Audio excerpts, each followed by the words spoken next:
Hi guys, in this video we're going to be looking at a mock test from Chilwell Driving Test Centre.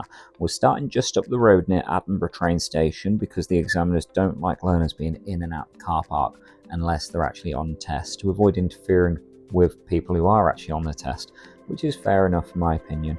Up ahead we're going to be taking a left at the traffic lights, and I'm going to put fault down for signal timing. If you notice where the silver mini is, that's about the right moment to put your signal on. The pupil has put a signal on a little bit too late, and that unfortunately doesn't give people the right information in the right amount of time. The whole purpose of the signal is to give people time to respond to what you're telling them, so they have to be done in good time. Putting the signal on too late doesn't give people thinking time to process what you're actually going to do. So yeah, just make sure you're giving people time to think about what you're telling them when you use your signals.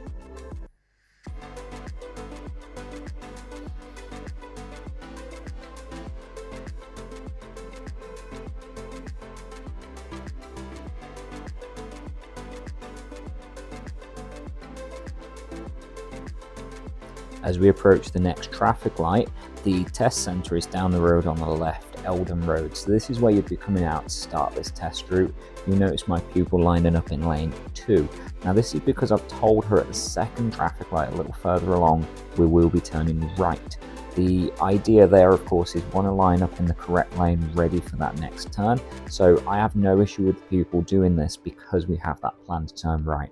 As a normal driving position, we should be in the left lane if we don't have that information at that point.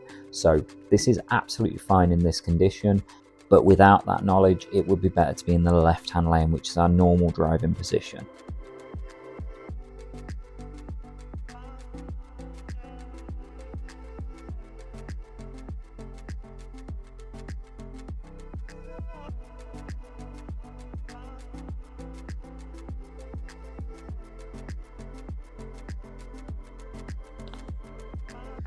Approaching the next traffic light, you'll notice the filter lane bringing us up to the right hand turn. Ideally we should have the mirrors and signal done before we get into that filter lane, so again people can see what you intend to do before you actually do it. We've also got a filter light here. The green arrow permits us to go straight across the junction. You can see the learner on the far side waiting. So we want to see a nice confident progression through that junction, no hesitation, because we don't need to give way to the oncoming cars. Turning left at the roundabout, again this is really nicely done. The mirrors are checked, the signals are on in good time, there's good observations, and as you can see the pupil picks a gap and just keeps it rolling as we go through that junction.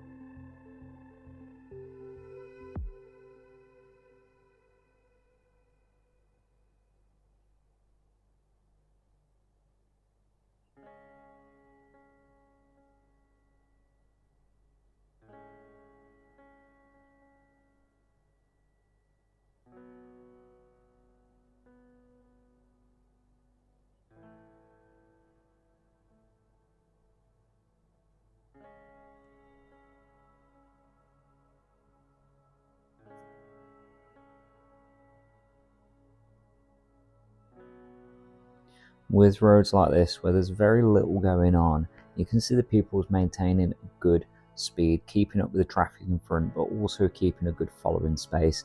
She's also regularly checking the mirrors, keeping an eye on what's behind her, which is absolutely perfect. We want to be very engaged in that environment, not just staring at the car in front.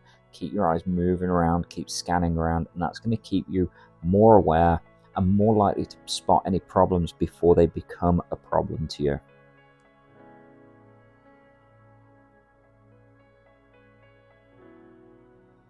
Noticing the markings there, the car on the left waiting to come out. You can see the pupils just eased off a tiny bit with the speed. The mirrors are covered again, and that's absolutely perfect. The examiners want to see you actively responding to changes ahead. So like the entrance on the left here, and the queue ahead, you can see the pupil reducing her speed, ready for the next junction. We're going to be turning right at the traffic lights here, so you can see the pupil lining up on the right hand side. Again, the mirrors are checked and the signal are on before we get into that filter lane, and on the far side you'll see the filter light, meaning the oncoming traffic isn't going to come across, so the pupil progresses through really confidently and straight into that new road. And checking the rearview mirror to see who's following us into that new road as well. Really important to keep up to date on who's behind you, because they could make for an overtake, particularly if it's a motorbike. So we want to be very aware of people following us.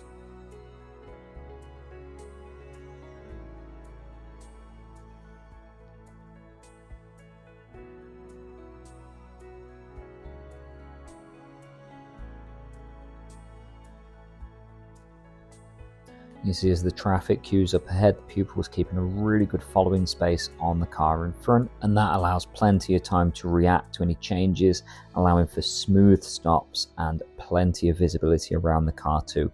The closer we travel to that car, the less we can see around it, so keeping a good following space like that is going to allow better visibility as well as more time to react smoothly if we need to.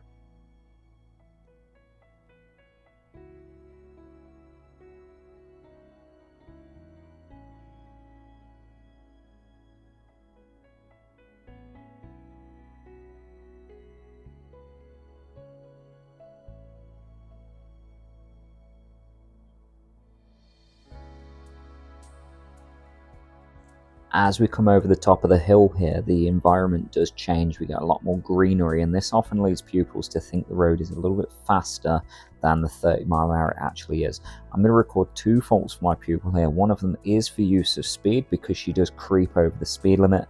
The other, for ancillary controls, is the show me question. So I'll link these at the top here. The show me question that she was asked was to demonstrate how to switch on the headlights. When she turned the switch on, she only put it onto side lights, so be aware of the difference between the two. Your side lights are dull lights which only serve to mark the car's position in the dark, whereas the dipped headlights, which is what was asked, illuminate the road as well and give you a lot of feedback in darker environments. Up at the roundabout, we are sticking in the left-hand lane to go left towards Derby first exit. You'll notice on this last sign that lane 1 and 2 allow us to turn left. You see the speed change to 40 mile an hour there as well, and of course the traffic lights, which are going to help us get into these busy roundabouts a lot more safely. When you find yourself sat in traffic like this for a period of time, even if it's only 10, 20, 30 seconds, make sure you keep your attention on those lights and the environment around you. It's very easy to fixate on the traffic light and then lose information around you, such as bikes coming up behind or traffic indicating to change its position. The silver van, for example, could put its signal on and try and change lane. And as we go through those lights, watching out for anyone from the right who might continue through the red lights, such as blue light vehicles or people who just haven't been paying attention.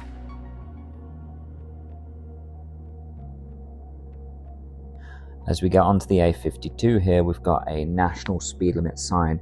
Because we've got the barriers in the middle, it is a 70 mile an hour road, so we can get that speed up nice and swiftly. You can see the pupil there picking up quite smoothly, and this is absolutely fine. She's making progress, although it's not as fast as an experienced driver might do it. She's still building her speed up, and I'm quite content with that. As you travel along roads like this, make sure you're checking your mirrors frequently to keep updated on who's behind you. If somebody is gaining on you with the intention to overtake and we can spot them early, then we're more prepared for them passing by. Sometimes you can get a sudden rush of wind if a big vehicle passes by, or a lot of noise as a vehicle passes by. So spotting them nice and early can just help you be more prepared for them. As we come up to the exit here, you'll notice the 3 countdown signs. You'll get 3 lines, 2 lines and 1 line. And these are just telling you the exit's coming up. They're to help you prepare for leaving a main road like this. The aim is we don't want to reduce the speed in a way that causes problems behind us. We do want to signal and check our mirrors, of course, and we want to keep the speed up until we're off of the main road onto that slip road.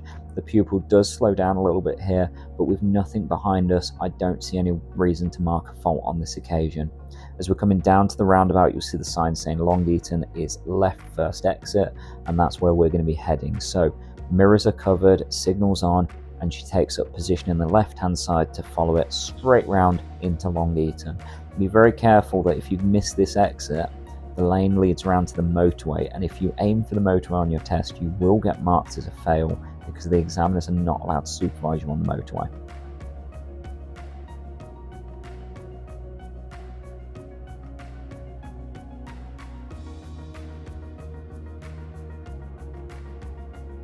Whilst this road is a national speed limit road, which is 60 miles an hour because we've got no barriers separating us from the oncoming cars, I would never advise a pupil to do 60 down here.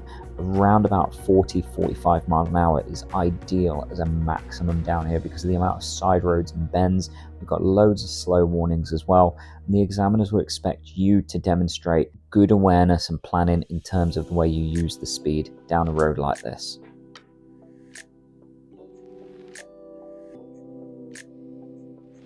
As we approach the mini roundabout, we're going to be turning left. You can see the speed drops to 40 miles an hour, and I'm going to record a fault for the left turn here. This is due to the way the pupil aligns for the turn. On mini roundabouts and roundabouts, it's so easy to get focused on the traffic from the right and then not align to the left properly, and that's exactly what my pupil does here. She almost comes straight up to the roundabout before having to turn in. Creates a lot of demand on the steering, and it opens up space on the left. If there was a motorbike or push bike that came up behind, they could take that gap, and that of course puts it into a high risk situation where we could turn straight into their path and cause an accident. So we want to make sure we're tucking into the left corner as we come up to any left turns at junctions.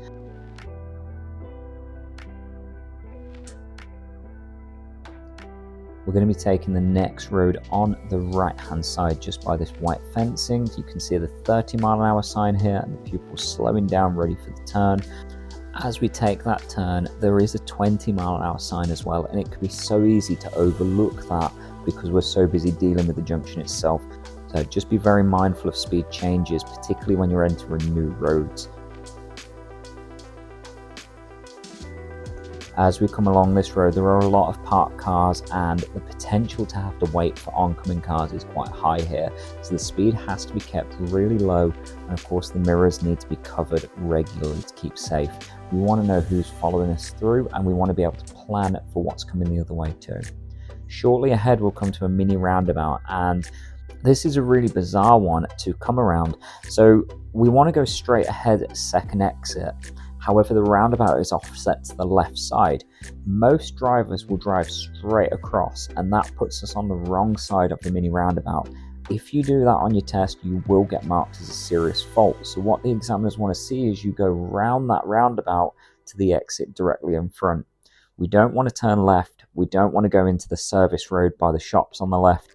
We want to go to the road directly in front as we come up to the roundabout. The pupil does a really good job here, covering the right hand mirror as we come back as well, because if there is a car behind and they try and straight line it, we need to be aware of that so we can prevent any problems. I'm going to get my pupil to pull up on the left before moving away again. You'll get asked to do this several times on your driving test.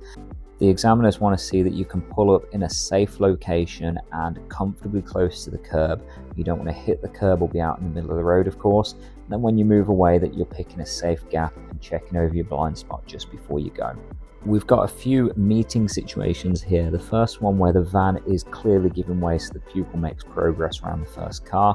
The second one, as we come around the bend, you can see the oncoming vehicle. The pupil makes the decision to hang back and let that car pass, and that's absolutely perfect. If ever you're not sure about having priority, get ready to stop, get ready to give way. It's better to be defensive and then have the chance to go than it would be to fly through a gap and then not actually have the safe space. I'm going to get my pupil to pull up before the car on the left up ahead. This is what's known as an angle start. The examiner will ask you to pull up about a car length from a parked vehicle. and then to move on around it. They want to see good control as you move away. They want to see you checking your blind spot, of course, being mindful of oncoming vehicles, because you'll be moving out into the middle of the road as you come round.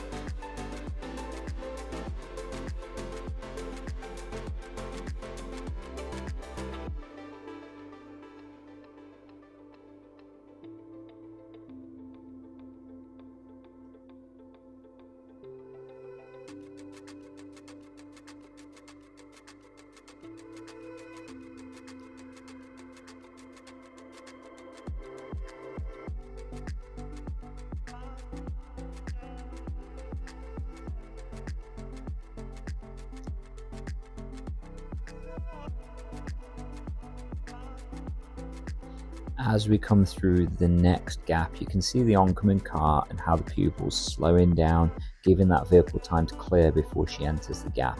The mirrors are covered as well, showing good awareness of what's behind, and then we make a good pace through that space. As we come to the end of the road, we'll be turning left, and unfortunately my pupil puts the signal on a little bit early as we approach this junction. The way the signal was timed could tell people that we're pulling up on the left into this gap, and if someone came the other way, they could assume that's what we're doing and just come straight into that gap. So the signal timing there was very early in my opinion, and it's got to go down as a driver fault. This could escalate to a serious fault if it misled other drivers. Like I said about an incoming vehicle from the other side, they could potentially misread the situation, and that could cause a problem. So just be very mindful of when you put your signals on. Quite a blind junction, so you can see the pupil getting as close to the end here as well, so as you can see around the corners before pulling out into the new road. Now I'm going to mark a serious fault because when she put the signal on, she knocked the main beam switch, and this resulted in us driving along with the main beams on as we got onto that new road. Because the pupil didn't see the beams were on and didn't switch them off herself, and I had to tell her to switch them off, it's got to go down as a serious fault on this one. If you do switch your main beams on accidentally, then make sure you turn them off straight away. You'll know they're on because you get a blue light appear on the dashboard telling you that the main beams are on. This is most likely caused by a bit of adrenaline in the system, causing the pupil to be a little bit heavy-handed when she put the signals on. It's a very easy mistake to make when you're nervous, so be very careful of that on your test.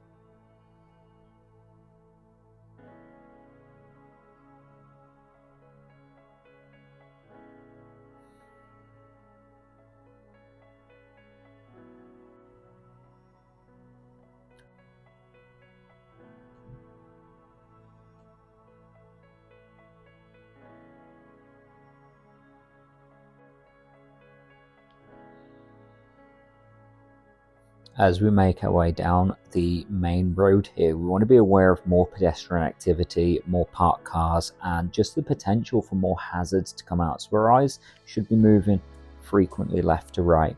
Now this is particularly true in this situation where I'm going to record a driver fault.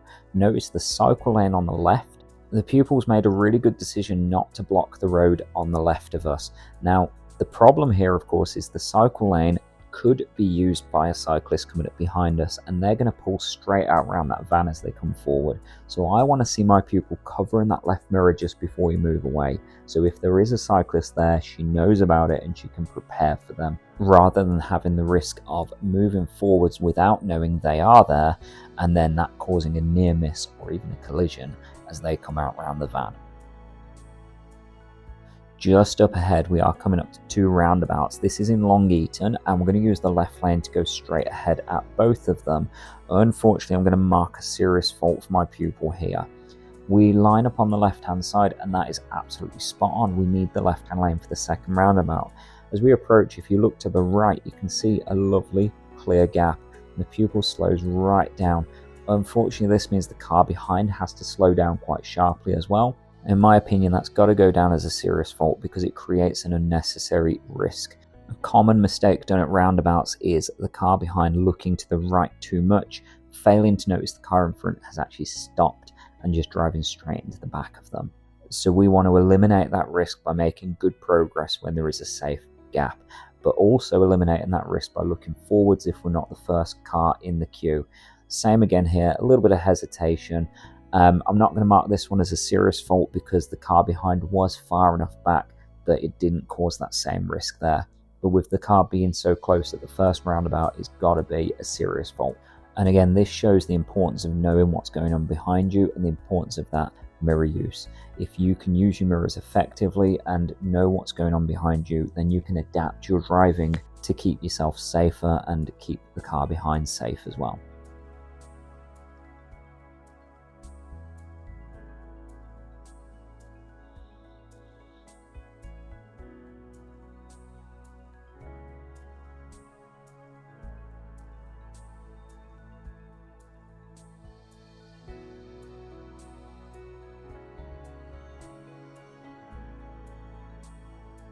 As we drive along, I just want to make a note of the use of wipers by the pupil here. In my car, the wipers are pretty much always set to automatic, and not all cars have the same feature. You might have to activate the automatic wipers or even use them manually. If it does start raining on your test, you want to be familiar with how to operate those wipers. If you don't know how to use them and it starts raining, this of course could cause you a problem when you're out driving. And if the examiners pick up on that on your test, it's going to result in a serious fault.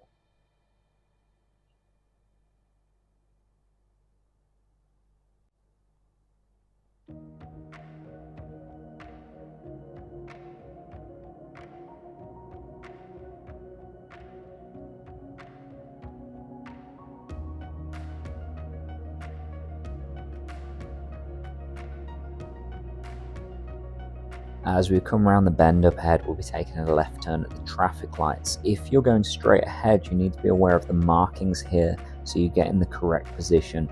If you do find yourself in the left lane and your intention was to go straight, just take a left turn. Notice also the extra light on the traffic lights on the left hand side. Now with that present, we should be looking out for a filter arrow to come on before the lights actually change. So keep yourself aware of them lights, keep yourself looking around of course, and if it does come on like the pupil does here, the examiners just want to see good progress away from them lights. We don't want to be sitting there because the red light is above the green arrow. The green arrow gives you a clear pass to take that left turn. If you watch the two cars in front, you'll notice the front one of them starts signalling to the right. If you can spot that nice and early, then we can slow down nice and early. The pupil does a really good job of that, spotting the signal and just easing off nice and early, covering the mirrors too to see what's going on behind, and then allowing plenty of space for the car in front to move away before she accelerates. Really good example of good planning and awareness. With the bus here as well, the pupil makes a decision to hang back and let the bus turn rather than trying to squeeze through the gap like the car in front did. If you're not sure about the space, that's the kind of thing you should be doing. It's better than squeezing through and risking clipping your mirrors, particularly if you're in a bigger vehicle. My car's quite small and we probably could have made that, but there's no harm in intentionally letting someone go like that if you're not sure about the gap.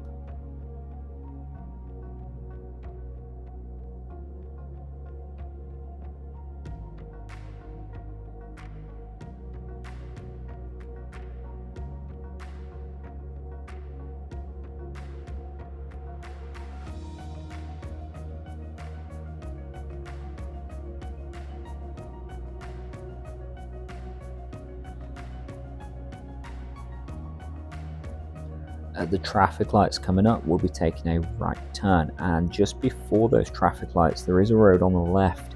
We have a keep clear box which tells us to keep that path clear so cars coming off the lights can turn straight into it. You can see the gap between the two cars on the left where that is. You want to be watching out for markings like that, because if you don't see them, firstly, you're potentially going to fail your test, but secondly, you could be causing a problem with traffic flow, particularly if someone wants to turn into that side road and ends up causing a queue behind them, which affects the traffic light junction behind. And again, while we're sat at traffic lights, make sure you're looking around and taking in all the information you can to make your way forward to that junction more safely when those lights do change. If you've got bikes coming up behind you or you've got blue light vehicles approaching the junction, we want to be prepared for that. So when those lights go green, we know exactly what we're doing to keep the situation safe.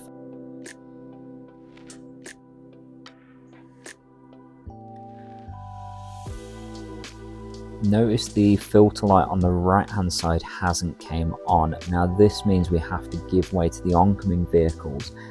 At some traffic lights, that filter light will only work at certain times of the day, normally the peak times, so we can't depend on that light to let us through the junction.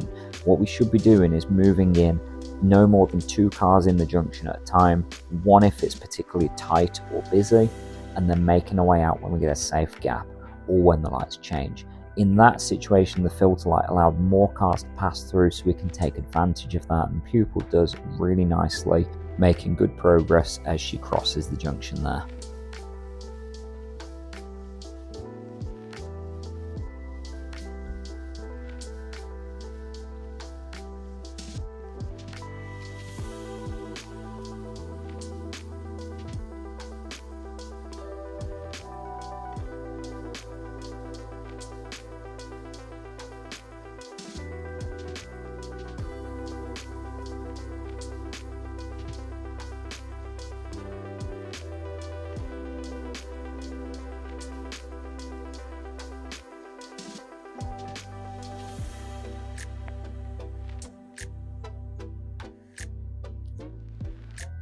Shortly ahead, we're going to be taking a left turn and going through a new build housing estate, and some of the roads are quite tight. There's quite a few bends and lots of parked cars in there. So coming through housing estates like this, the trick is to go slowly to make sure we can see a clear path before we take gaps, and to look around those bends as we approach them.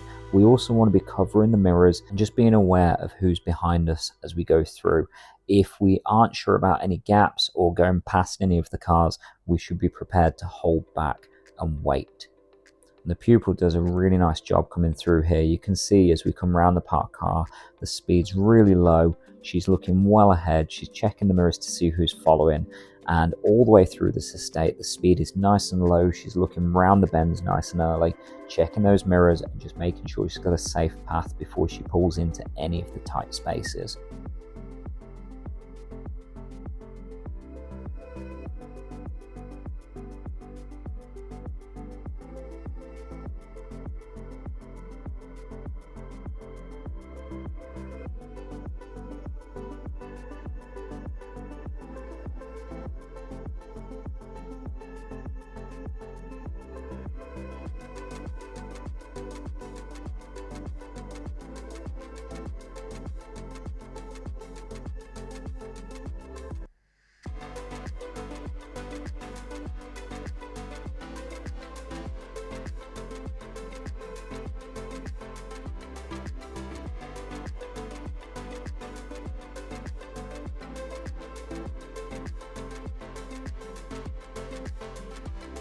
As we approach the right hand bend, you'll notice the pupil tucking all the way into the left hand side before going around those bends. This allows room for any oncoming cars that we can't see due to the cars parked on the right and the angle of the bend. Anything you can do to be defensive like that is going to help you keep safe in these situations. Don't cut the corners and rush around them assuming it's clear because you can't see what's there. We've got to appreciate what we can't see and the risk involved in not being able to see oncoming vehicles on bends like that.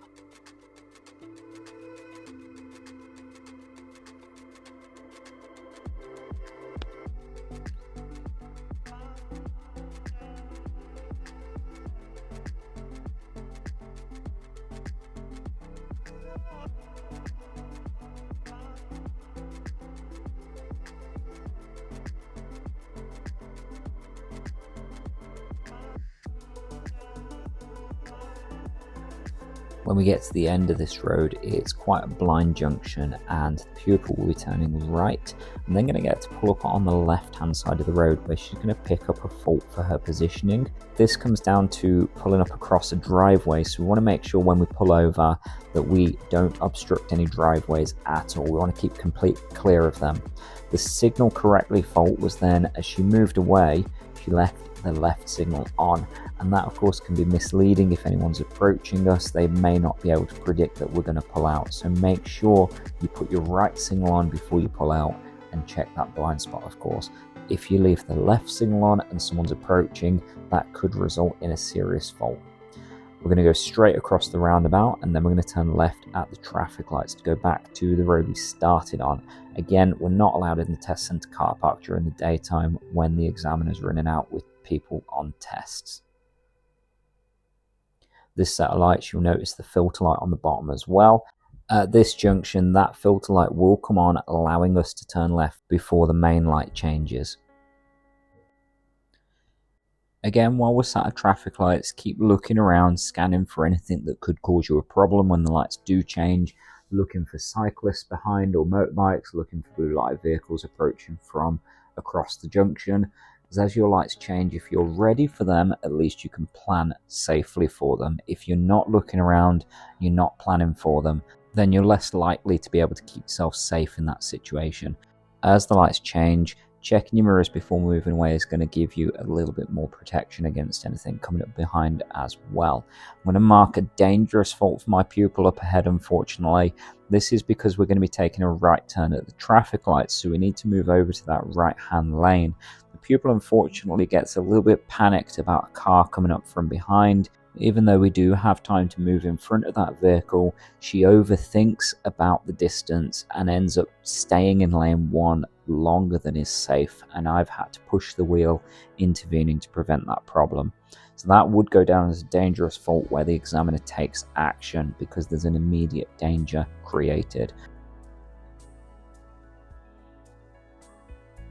As we approach the lights to turn right, you can see the little filter box telling us where to position. This is going to keep us as far out of the way of the oncoming and the following traffic, and it allows vehicles to pass by, as you can see from the vehicles passing next to us. Be very careful about your positioning here. Make sure you get in as much as you can without interfering with the oncoming cars. The pupil does a really nice job of doing that here. As we make that turn, you can see the importance of looking up into the new road as well, with that pedestrian halfway across. If you are faced with something like this, of course, you've got to hold back and let them clear the road.